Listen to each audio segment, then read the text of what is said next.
नमस्कार साथियों, मैं कुणाल आप सभी का संस्कृति आईएएस यूट्यूब चैनल पर स्वागत करता हूं। Monthly current affair revision program में आज हम लोग बात करने वाले हैं सितंबर 2023 महीने में चर्चा में रहे इतिहास तथा कला और संस्कृति के महत्वपूर्ण विषयों पर। तो इसी क्रम में चलते हैं आगे और देखते हैं कि कौन कौन से प्रमुख विषय इस दौरान चर्चाओं में थे और उनसे संबंधित कितनी महत्वपूर्ण बातें आप लोग को पता होना ज़रूरी है। खंड आज का वास्तव में विशेष है, महत्वपूर्ण और काफ़ी सारी चीज़ें आप लोग को जानने सीखने को मिलने वाली है। आगे बढ़ते हैं, देखते हैं कि पहला विषय हम लोग का क्या है। तो सबसे पहले बात की जा रही है नटराज प्रतिमा की। चर्चा में क्यों था बता देता हूँ आप लोग को। दरअसल हम लोग बात कर रहे हैं सितंबर महीने के करंट अफेयर की।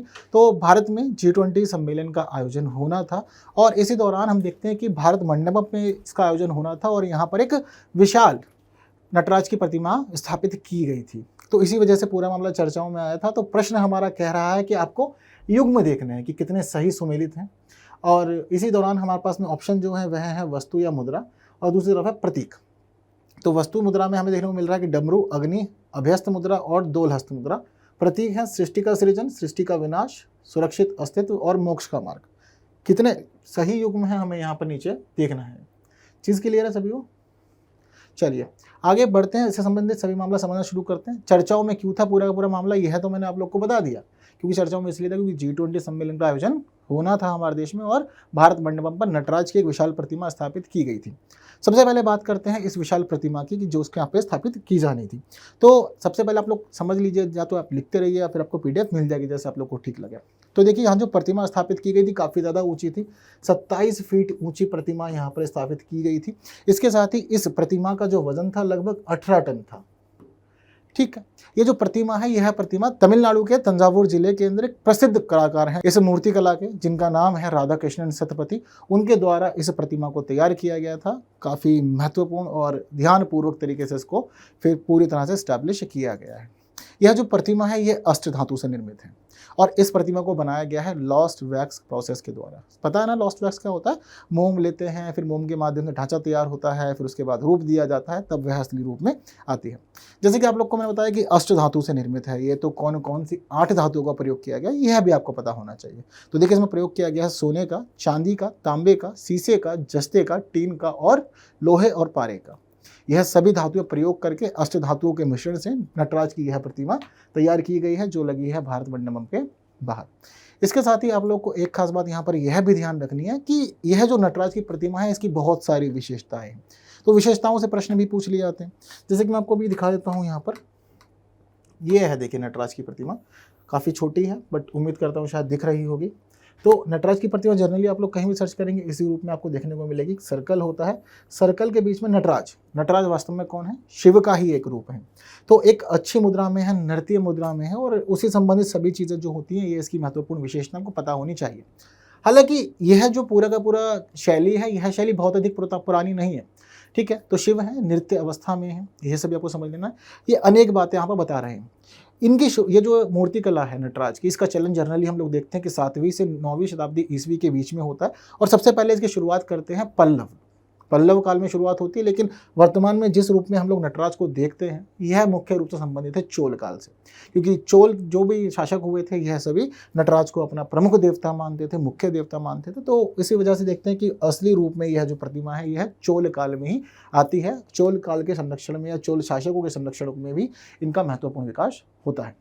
इतनी चीज़ें क्लियर हैं। इसके साथ साथ ज़रूरी है कि आपको इस पूरी की पूरी प्रतिमा की विशेषताएं पता हो। अगर जब कभी भी आप लोग इस प्रतिमा को देखेंगे तो यह प्रतिमा खास तौर पर एक नृत्य पंचकृत्य के रूप में आपको देखने को मिलेगी। यानी कि यहाँ आपको 5 खास क्रियाओं का अनुभव होगा। जो 5 क्रियाएं यहाँ पर आपको अनुभव करने को मिलेगी उनमें शामिल है सृजन, संरक्षण, विनाश, तिरोभाव और अनुग्रह। कहाँ कहाँ क्या देखने में मिल रहा है सब चीज़ देखेंगे। देखो सबसे पहले समझते हैं शिव को। यहाँ जो शिव का रूप है दरअसल यह एक अर्धनारीश्वर रूप में यहाँ मौजूद है। अगर आप लोग इस प्रतिमा को बहुत पास से देखेंगे तो आपको पता लगेगा कि आधा रूप पुरुष का है, आधा रूप स्त्री का है। और जो पीछे है, जैसे कि हम सभी को पता है, जो शिव हैं वह शिव अपने आप में पुरुष होते हुए भी लंबे लंबे केश रखते हैं। ठीक उसी प्रकार से यहाँ देखने को मिलेगा कि पीछे आपको केशों का एक अच्छा खासा जाल बना हुआ है। इसके अलावा इनके दोनों हाथ जो हैं यह दोनों हाथ अलग अलग चीज़ों को दर्शा रहे हैं। वहीं 2 हाथ इनके मुद्रा में है, तो मुद्रा जो है वह भी एक अलग संकेत दे रही है। इनका जो ऊपरी राइट हैंड है, ठीक है, यानी कि ऊपर का जो दाहिना हाथ है उसमें डमरू है अब जो हमारे विशेषज्ञ हैं, जिन लोगों ने चीज़ों को जाना समझा, वह कहते हैं कि राइट हैंड में जो डमरू है इनका, यह डमरू बताता है कि सृष्टि का सृजन कैसे हुआ। यानी कि डमरू की जो ध्वनि है उससे माना जाता है कि सृष्टि का सृजन हुआ है। लेकिन एक तरफ जहाँ ये राइट हैंड से सृष्टि का सृजन कर रहे हैं, वहीं यह अपने लेफ्ट हैंड के अंदर सृष्टि को विध्वंस करने के लिए, खत्म करने के लिए भी अपने हाथ में कुछ रखे हुए हैं। क्या रखा हुआ है इन्होंने? तो इनके लेफ्ट हैंड में अग्नि है, जलती हुई अग्नि देखने को मिलती है, जो संसार के समाप्ति का, सृष्टि के विनाश का प्रतीक है। यह हमें देखने को मिल रहा है। ये तो बात हो गई ऊपर के 2 हाथ की। वहीं इनके नीचे के 2 हाथ हैं, यह भी अपने आप में खास है। जनरली आपको इस अवस्था में देखने को मिलेगा। तो देखो, जो ये मुद्रा होती है, ये वाली, ये हाथ होता है अभय मुद्रा का, ठीक है। और अभय मुद्रा जो होती है, यह मुख्य रूप से हमें बताती है कि आप क्या कर रहे हैं, आप आशीर्वाद दे रहे हैं। अगर आशीर्वाद के अलावा इस मुद्रा को समझे तो माना जाता है कि संरक्षण की अवस्था है। आप बता रहे हैं कि पूरी दुनिया आपने सुरक्षित रखी हुई है, अपने तहत, अपनी चीज़ों के तहत, और संसार में रहने वाले जितने भी लोग हैं वह भय से मुक्त रहें, ये आप बताते हैं। वहीं इनका जो लेफ्ट हैंड है वो नीचे झुका हुआ है, पैर की ओर इशारा कर रहा है। ऐसा माना जाता है कि यह एक प्रकार से मोक्ष के मार्ग को प्रस्तुत कर रहा है। जो इनका हाथ है नीचे अवस्था में, लेफ्ट वाला, इसको दोलहस्त मुद्रा के रूप में जाना जाता है, और यह एक प्रकार से बता रहा है कि मोक्ष का मार्ग किस प्रकार से हो सकता है। चीज़ें क्लियर इतनी। इसके साथ ही इनके हम देखते हैं कि पूरे जो ये नृत्य के रूप में खड़े हुए हैं, यहाँ पर नर्तक के रूप में खड़े होने के बाद इनके पैर के नीचे एक बोना है, एक छोटा आदमी है जो पैर के नीचे दबा हुआ है। तो उसके लिए यह माना जाता है कि यह एक दैत्य है। दैत्य का नाम है अपसमार। ऐसा माना जाता है कि अज्ञानता और भ्रम का प्रतीक है। यानी कि पूरे संसार के अंदर जो शिव हैं, नटराज हैं, वह संसार को चला तो रहे हैं, वहीं इन्होंने अज्ञानता और भ्रम से मुक्ति के लिए भी अनेक प्रयास किए हैं। उसके लिए भी ये खड़े हुए हैं, और ये चाहते हैं कि ये जो अज्ञानता है, भ्रम है, मानव का पथ भ्रष्ट ना कर सके, आप अच्छे मार्ग पर चलें और सही से आप आगे जीवन में बढ़ते रहें। यह इसका संकेत भी देता है। वहीं इसके अलावा हम लोग देखते हैं 2 और खास चीज़ यहाँ देखने को मिल रही है। पहली खास चीज़ देखने को मिल रही है कि इनका जो राइट हैंड है उसमें सांप भी है, कुंडली मारे हुए सांप यहाँ पर देखने को मिल जा रहा है। वहीं दूसरी बात यह है कि जो पूरे के पूरे नटराज हैं, नटराज एक सर्कल में है यहाँ पर, और जो सर्कल है माना जाता है कि जलती हुई अग्नि है, ठीक है। तो यहाँ पर हमें देखने को मिल रहा है कि जो इनका हाथ है उसमें कुंडली मारे हुए सांप है, तो ये कुंडलिनी शक्ति का प्रतीक है। वहीं पूरी तरह से जो है जलते हुए सर्कल बना हुआ है, इसके लिए माना जाता है कि यह समय का अंतहीन चक्र है। समय अपनी स्थिति में ऐसे ही चलता रहेगा। और जब कभी भी हम लोग सर्कल को देखते हैं, सर्कल का हमें एंड समझ में नहीं आता कहाँ हो रहा है। ठीक उसी प्रकार समय का ये चक्र है जो निरंतर चलता रहेगा, इसको आपको एंड नहीं मिलेगा। बस आप जन्म लेंगे और आप एक दिन मर जाएंगे और उस लोक से निकल जाएंगे, फिर दोबारा कोई जन्म लेगा, और ये चक्र चल रहा है पहले ही हज़ारों सालों से, और आगे भी ऐसे ही चलता रहेगा। इसको लेकर के हम लोग कुछ नहीं कर सकते, बहुत तुच्छ हैं हम इस मामले में, ठीक है। वहीं इनके अगर पैरों की बात करें तो एक पैर तो है बोने के ऊपर, वहीं दूसरा पैर जो है इनका वह ऊपर है, उठा हुआ है, जिसको कहा जाता है भुजंग त्रासित मुद्रा। यह जो मुद्रा है तिरोभाव, यानी कि भक्त के मन में माया या भ्रम का पर्दा हटा देने के लिए है, ठीक। तो हर एक शरीर का जो अंग है, जो जो चीज़ें प्रस्तुत कर रहा है, वह सब बातें मैंने आप लोग को बता दी है, स्पष्ट कर दी हैं। अब अगर इस प्रतिमा के अंदर जो विशेषताएं हैं, इन विशेषताओं से कोई प्रश्न पूछा जा सकता है, आप लोगों के हाथ से नहीं बचेगा, बहुत अच्छे से आप लोग सॉल्व कर लेंगे। ये तो चीज़ें यहाँ पर क्लियर हो जाती हैं। चर्चाओं में क्यों था, यह भी क्लियर हो गई, सारी बात बता दी है। हालांकि PDF आप लोग लेना चाहे तो बिल्कुल आपको पूरी मिलेगी, और सारी बातें इसमें उल्लिखित हैं, ठीक है, चीज़ें क्लियर हैं। अब वैसे प्रश्न जो था, प्रश्न को भी जरा एक बार समझ लेते हैं, क्या कह रहा है हमारा प्रश्न। तो देखिए, जो है प्रश्न है, हमें यहाँ पर देखने को मिल रहा है कि अलग अलग मुद्रा या स्थिति में है, यहाँ पर वस्तुएं हैं, और प्रतीक किस किस का है। तो देखिए, जो हम लोग को यहाँ पर समझना है वह पता लग रहा है कि डमरू जो है उसके लिए लिखा हुआ सृष्टि का सृजन कर रहा है। जैसा कि आपको मैंने बताया कि ऊपरी राइट हैंड में डमरू है, और यह सृष्टि के सृजन का ही प्रतीक है, युग में सही सुमेलित है। दूसरे में अग्नि है, अग्नि क्या कर रही थी, विनाश, तो बिल्कुल ठीक है। अभ्यस्त मुद्रा आशीर्वाद या संरक्षण वाली स्थिति, तो बिल्कुल ठीक। और दोलहस्त मुद्रा से आप मोक्ष ले रहे हैं, चारों ही युग में सही है, तो इस वजह से उत्तर हो जाएगा डी। तो विकल्प डी सही उत्तर है। यहाँ पर हम लोग यह भी देख पा रहे हैं। चीज़ें क्लियर हैं आप लोग को, उम्मीद करते हैं यहाँ तक कोई डाउट नहीं होगा। और बाकी एक्सप्लेनेशन भी आप लोग के सामने अच्छे से आ ही गया है, आप लोग अच्छे समझ गए हैं चीज़ों को ना, तो बिल्कुल इसको पढ़ लीजिएगा, जान लीजिएगा, समझ लीजिएगा, PDF आपको मिल जाएगी। बाकी बातें हम लोग करते हैं अब अगले प्रश्न के बारे में। हमारा दूसरा प्रश्न ये है, कोणार्क सूर्य मंदिर से संबंधित है। क्यों है यह प्रश्न, क्यों चर्चाओं में आया? तो आप सभी लोगों को याद होगा, जिस समय G20 समिट हुई थी, तो प्रधानमंत्री खड़े हुए थे, और प्रधानमंत्री ने खड़े होकर के अलग अलग देशों से जितने भी प्रमुख आए थे उन सबका स्वागत किया था। तो जिस जगह पर वे खड़े होकर स्वागत कर रहे थे, वहाँ उनके जस्ट पीछे एक बड़ा पहिया था, जो कोणार्क सूर्य मंदिर का ही था, और बहुत ही अच्छा दृश्य हमें देखने को मिल रहा था। याद आ गया ना? बिल्कुल, बहुत बढ़िया। तो इसी वजह चर्चाओं में था कोणार्क सूर्य मंदिर, हमें पढ़ने देखने को इसीलिए मिल रहा है। अब यहाँ पर 3 अलग अलग स्टेटमेंट्स रखे हैं। कह रहे हैं कि जो पहिया है उसका निर्माण 13वीं शताब्दी में पूर्वी गंग वंशीय शासक नरसिंह देव प्रथम के द्वारा करवाया गया था। जो कोणार्क सूर्य मंदिर है यह यूनेस्को की विश्व विरासत स्थल में शामिल है और इस मंदिर का निर्माण क्लोराइट, लेटराइट और खोंडालाइट की चट्टानों से किया गया है। चीज़ें क्लियर, 3 स्टेटमेंट हो गई। कह रहे हैं कितने सही है बस इतना ही बता दीजिए। तो चर्चा में क्यों था मामला, यह तो हम लोगों ने समझ लिया। अब जरा अच्छे समझते हैं हम लोग पहले कोणार्क सूर्य मंदिर के। तो कोणार्क सूर्य मंदिर बिल्कुल सही बात है, यूनेस्को की विश्व विरासत स्थल में शामिल है अपने भव्य रूप के लिए। दूसरा स्टेटमेंट तो हम लोग का ठीक हो गया, ठीक है। इसके साथ ही ये जो मंदिर है कोणार्क सूर्य मंदिर इतना अधिक खास है, इतना अधिक विशेष है कि इसको ब्लैक पैगोडा के रूप में भी जाना जाता है, अर्क क्षेत्र के रूप में भी जाना जाता है, पद्म क्षेत्र के रूप में भी जाना जाता है। लोग इसको अलग अलग रूप में जानते हैं। हाँ, इसका जो पहिया है यह भी अपने आप में बहुत खास है क्योंकि इसको 13वीं शताब्दी के गंग वंशीय शासक नरसिंह देव प्रथम के द्वारा ही बनवाया गया था। तो इस हिसाब से हमारी जो पहली स्टेटमेंट है वह भी ठीक हो जाती है।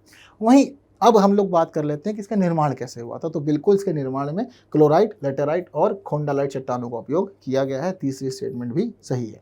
जब तीनों स्टेटमेंट सही हो जाएगी तो हमारा उत्तर होगा सी, क्योंकि सब कुछ सही है। ये बात आप लोग ध्यान रखिएगा कि इस पहिए की हम लोग बात कर रहे हैं, यह पहिया एक प्रकार से सूर्य देवता को समर्पित है और यह पहिया बता रहा है हमें कि जो सूर्य की खगोलीय गति है वह किस प्रकार से है, वह निरंतर चलती रहती है और आप इसी रूप में इसको देख सकते हैं। एक सूचक है, संकेत है ये इसका। हालांकि इस मंदिर के बारे में आपको बहुत सारी चीज़ें अनेक जानने को और भी मिल सकती है, इसमें भी कोई दो राय नहीं है। जैसे कि इस मंदिर की संरचना को आप लोग समझेंगे तो पता लगेगा कि कलिंग स्थापत्य कला के अंदर इस मंदिर को तैयार किया गया था। इस मंदिर का जो प्रवेश द्वार है वह अपने आप में बहुत खास है। खास क्यों है? क्योंकि प्रवेश द्वार पर एक गज सिम्हा की आकृति मिलेगी आपको देखने के लिए। गज सिम्हा की आकृति मूर्ति देखने को मिलेगी। अब ये जो मूर्ति है वो गज सिम्हा क्यों कह रहे हैं ये भी समझ लीजिए। दरअसल इसमें 2 पशुओं के नाम को जोड़ दिया गया। गज मतलब हाथी और सिंह मतलब सिंह, यानी कि हाथी और शेर, उनकी प्रतिमा आपको एक साथ देखने को मिलेगी। पर क्यों? इसके पीछे भी कारण है, बिना कारण के कुछ भी नहीं हुआ। तो यहाँ जो गज सिम्हा की आकृति आपको देखने को मिल रही है, यहाँ पर सिंह का अर्थ है अहंकार और यहाँ पर हाथी यानी गज का अर्थ है धन। और ये इसलिए लगाए गए हैं क्योंकि चाहे आप अहंकार में आ जाएं या आपके पास बहुत अधिक धन आ जाए, दोनों ही आपके जीवन के पतन के लिए काफ़ी है। ठीक है, दोनों में से कोई एक भी मिलेगा वही पतन के लिए काफ़ी है। तो इसलिए मुख्य द्वार जो इसका प्रवेश द्वार है वहाँ पर गज सिम्हा की आकृति देखने को मिलेगी। जैसे ही आप यहाँ से आगे बढ़ते हैं आपको नाट्य मंडप देखने को मिलता है। यह नाट्य मंडप इसलिए खास है क्योंकि यहाँ पर नृत्य और रंगमंच का आयोजन किया जाता है। एक विशाल कक्ष है जिसको बारीक नक्काशी के माध्यम से सजाया गया है। इसके बाद हम लोग देखते हैं कि जब यहाँ से आगे बढ़ते हैं तो यहाँ से आगे बढ़ने बाद हमें देखने को मिलता है जगमोहन। जगमोहन दरअसल एक प्रकार से सभा कक्ष है और यहाँ की जो सीढ़ियाँ हैं तो यहाँ की सीढ़ियों के पास आपको पत्थर से बनी हुई घोड़े की मूर्तियाँ भी देखने को मिल जाएंगी बढ़िया से। ठीक है, इसके अलावा देउल मुख्य रूप से गर्भगृह है जहाँ पर मुख्य देवता की प्रतिमा स्थापित है। हालांकि देउल इस मामले में खास है कि जब जब सूरज निकलता है सुबह में तो सूरज की जो पहली किरण होती है वह द्वार से प्रवेश होते हुए देउल तक पहुँचती है और यहाँ जो मुख्य देवता हैं सूर्य देवता, उनके सीधा चेहरे पर वह प्रकाश पहुँच जाता है।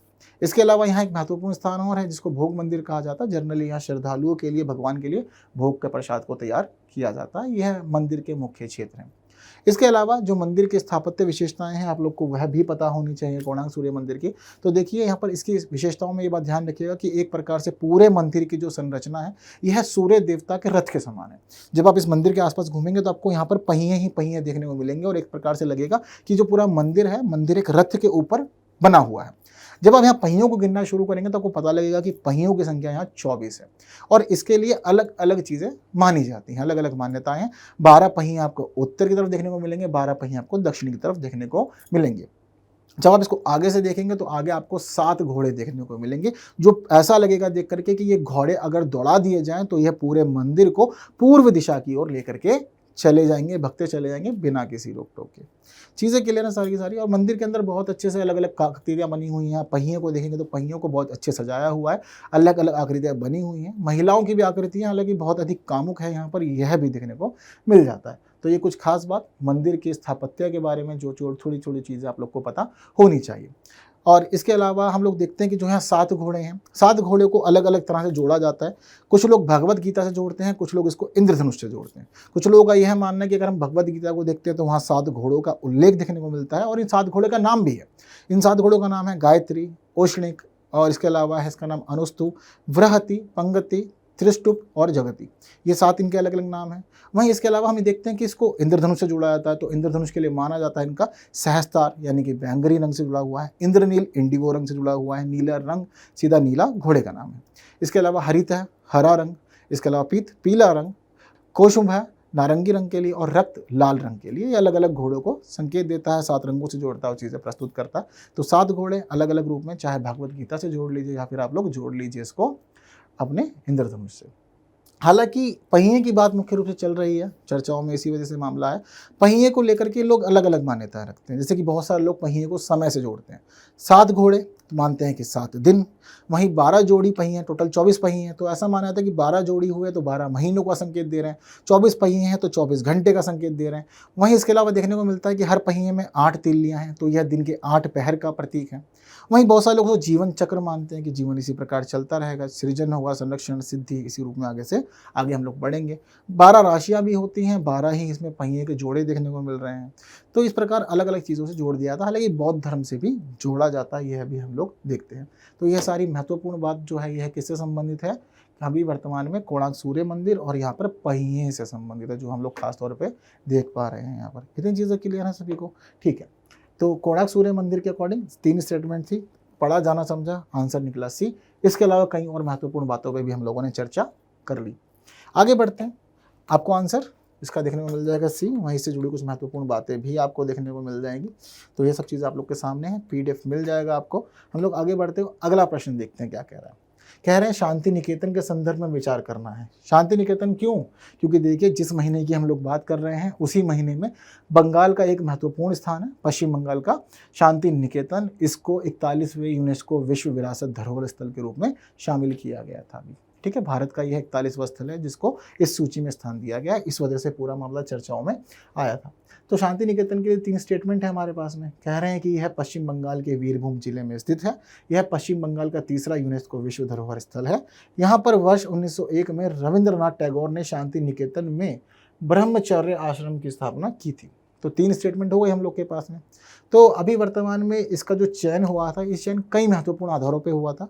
यहाँ जो विशेषज्ञ थे, जो एक्सपर्ट टीम थी यूनेस्को की, उन्होंने माना था कि जो यह शांति निकेतन है ये प्रौद्योगिकी के मामले में भी खास है, स्मारकीय कला के मामले में भी खास है, नगर नियोजन के मामले में भी खास है, भूदृश्य के डिज़ाइन के मामले में भी खास है। सभी मानवीय मूल्यों का यह एक मिला जुला रूप हमें यहाँ देखने को मिल रहा है। इस वजह से हम चाहते हैं कि इसको शामिल कर लिया जाए। हालांकि भारत में इसका नाम काफ़ी पहले ही प्रपोज कर दिया गया था। यहाँ पर हम देखते हैं कि यह जो है यह पश्चिम बंगाल के वीरभूम जिले में ही स्थित है। पहला स्टेटमेंट बिल्कुल ही ठीक है। दूसरी खास बात यह है कि पश्चिम बंगाल का यह 3रा यूनेस्को विश्व धरोहर स्थल ही है। इससे पहले 2 शामिल हैं, और जो 2 शामिल हैं उसमें पहला है सुंदरवन राष्ट्रीय उद्यान और दूसरा है दार्जिलिंग माउंटेन रेलवे। पहले के ये 2 शामिल है, तीसरा शांति निकेतन। तो हम देख रहे हैं कि दोनों ही स्टेटमेंट हम लोग की ऊपर की सही हो गई है। तीसरे स्टेटमेंट की कहानी भी बाकी है, लेकिन इसको भी हम लोग सॉल्व करेंगे। सॉल्व किस प्रकार करना, शांति निकेतन समझ लिया किस प्रकार की भी वर्तमान स्थिति है। थोड़ा चलते हैं अब इसके हम इतिहास की तरफ। जैसे कि इसकी खास बात यह है कि आपको यहाँ सब कुछ देखने को मिलेगा। ऐतिहासिक इमारतें हैं, भूदृश्य, उद्यान है, मंडप है, कलाकृतियाँ हैं, सब कुछ है यहाँ पर। यह शिक्षा का एक महत्वपूर्ण केंद्र भी रहा है। इसके अलावा सिर्फ और सिर्फ भारतीय संस्कृति को ही प्रस्तुत नहीं किया, बल्कि जापानी, चीनी, फारसी, बाली, बर्मी, डेको कला, सब कुछ हम यहाँ पर देख सकते हैं। यहाँ पर इस प्रकार से इस पूरे क्षेत्र को सजाया गया हुआ है। यहाँ पर वर्तमान में 36 ऐतिहासिक संरचनाएं आपको देखने को मिलेंगी, और इन 36 ऐतिहासिक संरचनाओं में अगर हम लोग सबसे पहली संरचना की बात करें तो वह है यहाँ बना हुआ कांच का मंदिर। इस कांच के मंदिर में 3 अलग अलग हम देखते हैं कि संरचनाएं हैं। पहला है आश्रम, दूसरा है उत्तरायण और तीसरा है कला भवन। ये तीनों भी खास है। ये कांच का मंदिर याद रखिएगा क्योंकि यह यहाँ पर बनी हुई पहली संरचना है। इस क्षेत्र का मुख्य विकास अगर हम लोग आधुनिक भारत में समझें तो शुरू होता है होना 19वीं शताब्दी में। दरअसल यहाँ पर महर्षि देवेंद्रनाथ टैगोर, कौन है? रविंद्रनाथ टैगोर के पिता, ये एक बार घूम रहे थे, घूमते घूमते यहाँ आए। जब ये इस क्षेत्र में पहुंचे तो उनको एक अलग ही सुकून प्राप्त हुआ। हालांकि क्षेत्र पूरा बंजर था, एक समय था कि यह क्षेत्र पूरा हरा भरा हुआ करता था, लेकिन फिर लैंड डिग्रेडेशन होता चला गया और चलते चलते क्या हुआ कि सारे पेड़ यहाँ से हट गए। बंजर स्थान था, लेकिन यहाँ पर जब देवेंद्रनाथ टैगोर आए उनको बड़ी शांति की अनुभूति हुई। अब शांति की अनुभूति उन्हें इस प्रकार हुई, उनको लगा कि नहीं यह क्षेत्र पूरा विशेष है, तो उन्होंने 1863 में ज़मीन को खरीद लिया। खरीदने के बाद फिर यहाँ पर सबसे पहले तो अतिथि गृह का निर्माण किया कि भाई लोग आएंगे जाएंगे तो रुकने की व्यवस्था उनके लिए होनी चाहिए। फिर बाद में जब चीज़ें बढ़ी इनको शांति मिली थी, तो उसी वजह से इन्होंने यहाँ पर शांति निकेतन इसका नाम रख दिया। उसके बाद से यह क्षेत्र जो है शांति निकेतन के रूप में प्रसिद्ध रहा। हालांकि इस क्षेत्र की खास विशेषता यह है कि यह 2 नदियों से घिरा हुआ क्षेत्र है। जैसे कि हम लोग पढ़ते थे ना इतिहास में, मेसोपोटामिया की सभ्यता 2 नदियों से घिरी हुई थी। कौन कौन सी बताओ जरा मुझे एक बार, अगर अच्छे से याद है तो। ठीक उसी प्रकार जो शांति निकेतन है 2 नदियों से घिरा हुआ है। अजय और कोपाई नदियाँ यहाँ पर हमें दिखने को मिल जाती हैं।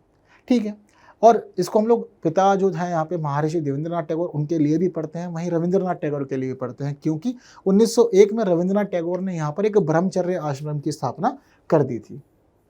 ठीक है, तो 1901 में की थी इन्होंने ब्रह्मचर्य आश्रम की स्थापना। तीसरा स्टेटमेंट भी सही हो गया। तीनों स्टेटमेंट सही होने से हमारा उत्तर सी हो जाएगा। इतना ही मामला है। तो जब इन्होंने यहाँ पर ब्रह्मचर्य आश्रम की स्थापना की थी, तो इनका उद्देश्य था कि तपोवन परंपरा, गुरुकुल परंपरा को यहाँ आगे बढ़ाया जाए। और ठीक इस प्रकार चीज़ें हुई। गुरुकुल को लेकर के उन्होंने चीज़ें स्टैब्लिश की और सभी बच्चों को उन्होंने यहाँ बाहर पेड़ों की छाया में बिठा करके शिक्षा देने का कार्य काफ़ी लंबे समय तक किया। लेकिन 1921 में चीज़ें बदल गई। यह जो क्षेत्र था इनका जो स्थापित किया गया, जो यह ब्रह्मचर्य आश्रम था, इसको विश्व भारती विश्वविद्यालय के रूप में मान्यता मिल जाती है। फिर 1951 में यह एक केंद्रीय विश्वविद्यालय बन जाता है और चीज़ें आगे काफ़ी ज़्यादा बढ़ जाती हैं। और यहाँ पर हम लोग यह भी देखते हैं कि 1951 में जब यह केंद्रीय विश्वविद्यालय बनता है, तो इसके पहले कुलपति स्वयं रविंद्रनाथ टैगोर ही बन जाते हैं। चीज़ें सेटल हैं सभी को। तो इस प्रकार से इस जो शांति निकेतन है, इतिहास बेहद खास है, रोचक है, महत्वपूर्ण है। कला और संस्कृति के मामले में, प्रौद्योगिकी के मामले सबका मिला जुला केंद्र इसी वजह से चर्चाओं में रहा। 41वां विरासत स्थल बन गया यूनेस्को में। और 3 स्टेटमेंट प्रश्न आप लोग के सामने।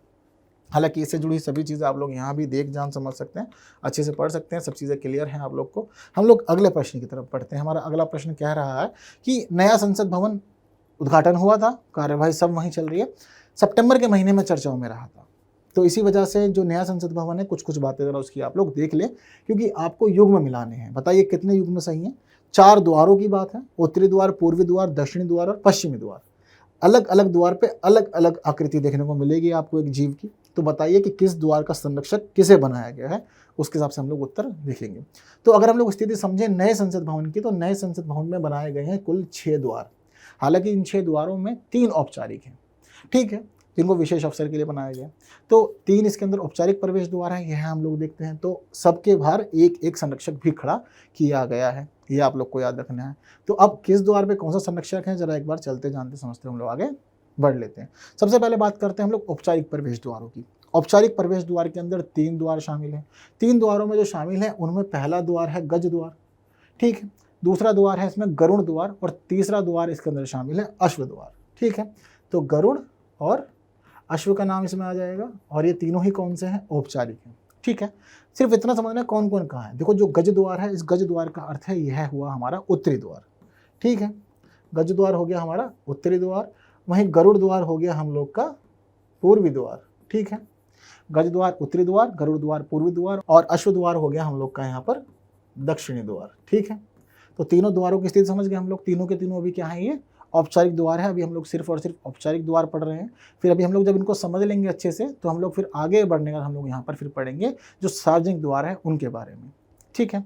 तो अभी हम लोग देख रहे हैं यहाँ पर सबसे पहले गज द्वार की स्थिति क्या है। तो जो गज द्वार है यह खास तौर पर दिखाता है ज्ञान, उन्नति, धन और बुद्धि तथा स्मृति को, इन सब का प्रतिनिधित्व करता है। वहीं ये बताता है कि लोकतंत्र के जो निर्वाचित प्रतिनिधि हैं उनकी आकांक्षाएं किस प्रकार हैं, तो उसका भी ये एक प्रतीक है। कभी कभी पूछ सकता है आप लोगों से कि जो गज है उत्तरी द्वार पर स्थापित, ये किसका प्रतीक है, तो बता दीजिएगा कि निर्वाचित प्रतिनिधियों की आकांक्षाओं का प्रतीक है।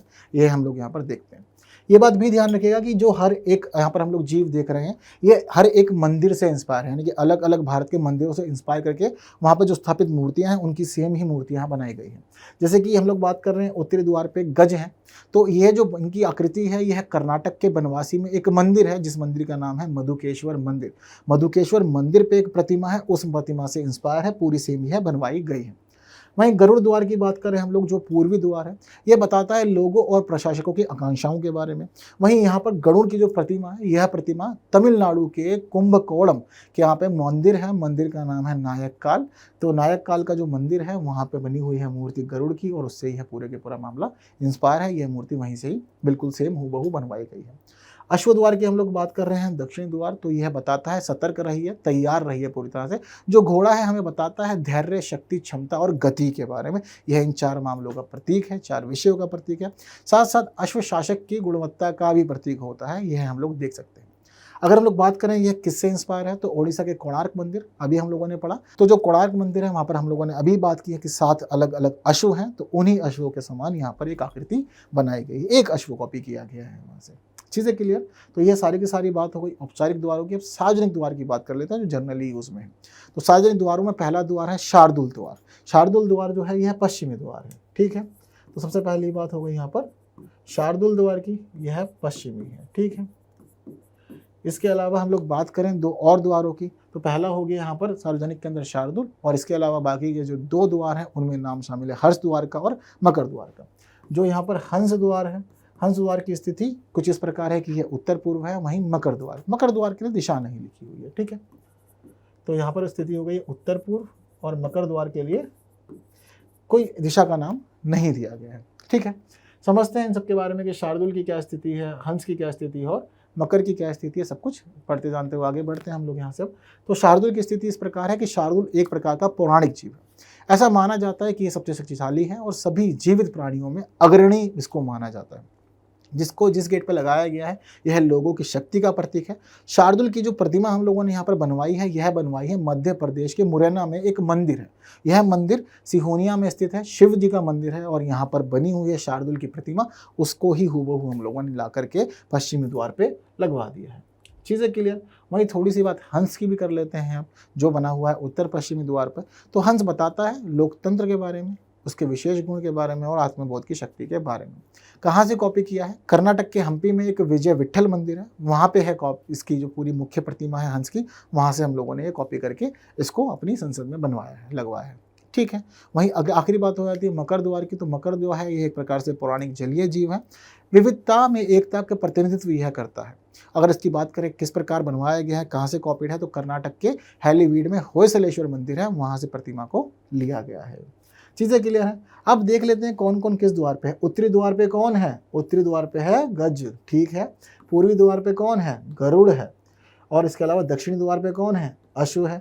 पश्चिमी द्वार पे कौन है? शार्दुल है। भाई चारों ही ठीक है, और उसके हिसाब से हम लोग का उत्तर जो हो जाएगा वह डी हो जाएगा। मामला खत्म, बहुत सिंपल था, इतनी कोई अधिक परेशानी वाली बात यहाँ पर नहीं है। चीज़ें क्लियर हैं सभी को? ओके, तो देखिए इसके साथ ही मामला आप लोग के सामने भी है, और इससे जुड़ा कुछ खास एक्सप्लेनेशन जो आप लोग को पता होना चाहिए, तो पढ़ लीजिएगा पीडीएफ मिलने के बाद में अच्छे से। हम लोग हमारा अगला प्रश्न देख लेते हैं। हमारा जो अगला प्रश्न है 64 योगिनी मंदिर के बारे में है। 64 योगिनी मंदिर चर्चाओं में क्यों आया था, अभी यह भी आप लोग यहाँ पर समझ लीजिए।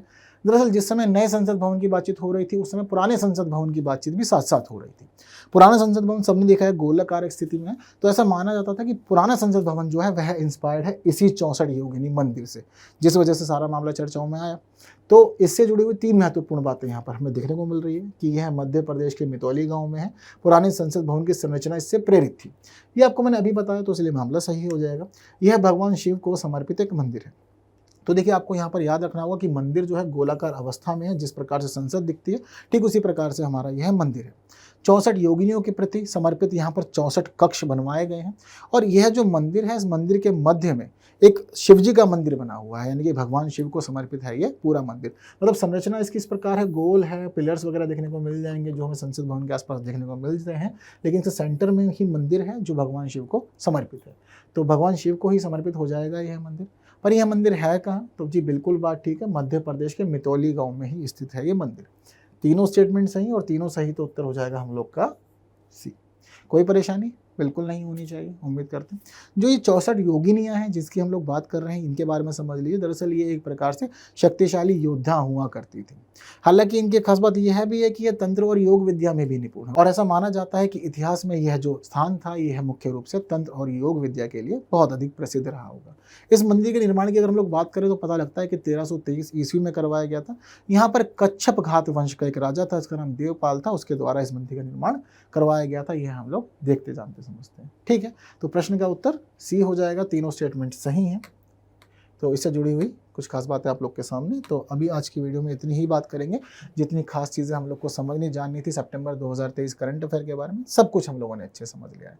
उम्मीद करता हूँ सेशन खास रहा होगा, तो बाकी साथियों तक शेयर जरूर करना है और वीडियो को लाइक के बिना नहीं जाना। ऐसी ही बात हम लोग अगली वीडियो में करेंगे कुछ नए विषयों को लेकर के। तब तक के लिए विदा दीजिए। Thank you so much.